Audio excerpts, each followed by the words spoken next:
All right, a little bit of a curveball topic. Going to talk about Caitlin Clark. I don't have to explain to you who Caitlin Clark is. She's the greatest women's college basketball player of all time. She's maybe the most popular athlete in America right now. Certainly in collegiate sports, that's the case. And not only is she garnered a ton of popularity, she's winning at an incredible level. I mean, if you watch her games, super entertaining, on and on and on. She's just the real deal, and she seems to deliver every single night. And you know, as everyone kind of focuses and talks about, she's become part of the public conversation. Wrestling fans, they're following along as well. I think like, especially now that the NCAA season's over, we're, you know, looking for other stuff to watch. And you've got Caitlin Clark, and while I feel like she's maybe probably the most popular college athlete I've seen this side of Johnny Manziel. Like, she's on that kind of Mount Rushmore of most popular college athletes in maybe history, right? And as wrestling fans, we kind of covet that level of attention. We want to see our sport, you know, grow to that kind of a level, right? And it's maybe not realistic right now, but you know, it's why Flow Sports exists. It's why Flow Wrestling exists. It's why we have a team that's, you know, dedicated year-round to covering the sport, because no one else is doing it, right? No one else is covering it at this level, and because we want to see the sport grow. And so you think about, well, what can we learn from this phenomenon? What can maybe be applied? And I don't even know. This is just what I've been thinking about, and I don't even know if it's necessarily the case. But I think there are some things that are working for Caitlin Clark and women's basketball that wrestling doesn't really have going for it right now. Now, there's obvious media attention that helps, and we're doing the best we can with our, you know, 10 or so people here at Flow Wrestling. But Caitlin Clark has had the ESPN media machine behind her for a couple years now, and they have been investing in women's basketball. They've been investing in Caitlin Clark because they have this big payoff coming with the women's basketball tour. And now we're seeing, holy cow, women's basketball is outdrawing the men's basketball tournament. That is just unheard of, unthinkable. You know, you go back a couple years, and now that's what we're seeing for women's basketball, where they did $12 million for an Elite Eight game. But I think there's a couple reasons that we've seen that, right? I think, one, Caitlin Clark has played 137 games, okay? 137 games.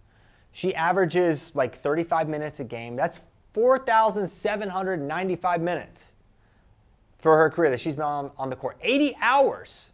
You've been able to watch her for 4 years. So that level of exposure, just to be able to, the ability to watch Caitlin Clark has been there, and it's been there for 4 years. So this has been able to build and build and build over time.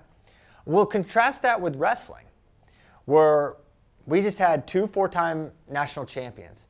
Carter Starace wrestled 81 matches in his varsity career. 81 matches. Those are 7 minutes or less, right? That's like, you know, Caitlin Clark did 4,800 minutes of competition. That's like 500 for Carter, maybe less. Aaron Brooks, he wrestled in 5 seasons. He did 92 matches total in his entire career. So again, coming in, you know, what is that? 5%, 10% of how much people were able to watch Caitlin Clark. So already, wrestling's at a disadvantage to women's basketball on its own, right? There's just some differences that make it tougher for wrestling to get that level of media coverage. But then when you have our biggest stars, there's so much less exposure to them. When you go back years, Cael Sanderson was 159-0, okay? 159 matches. He wrestled twice as many matches almost as Carter Starace, and they have the same amount of NCAA titles. You think back to our biggest NCAA in terms of viewership ever was 2013. Well, what do we have there? We had, you'll say Dake Taylor, and yes, that is true. But what goes into the Dake Taylor machine is also notable. These guys, Kyle Dake wrestled 141 matches in his career. 141, that's 50 more matches than Aaron Brooks. That's 60 more than Carter Starace. David Taylor, he's wrestled all the time, right?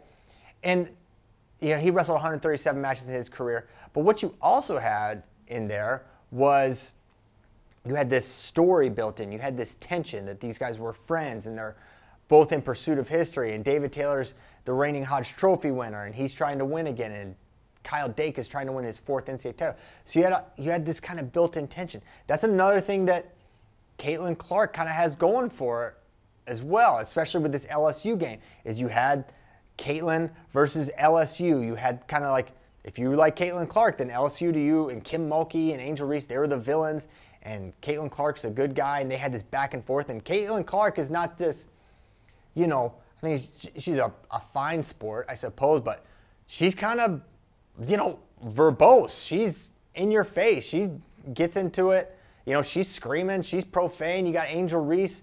She's, you know, taunting. They have this whole little back and forth. All that tension on both sides, that's why you have that big number.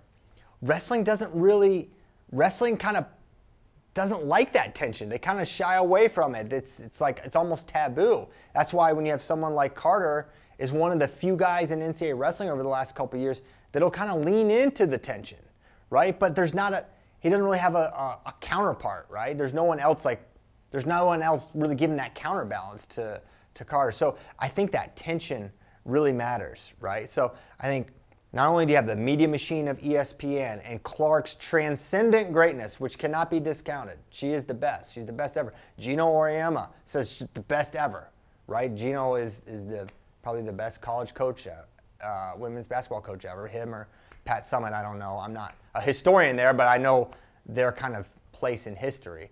And so that greatness, that's a factor. But man, we have greatness. Aaron Brooks is great. Kara Starachi is great. All these other wrestlers are great. But I do think there are some other aspects, like we're just seeing, and I'm not picking on Carter and Aaron, the match totals for basically every program are down, and they're down significantly. And there is a problem where it seems to maybe that helps. You know, there could be a thing where like there is an advantage to that, right? We're seeing it on the senior level too. Less is more, right? David Taylor, he wrestled Final X, wins Worlds. He can wrestle Olympic trials and Olympics.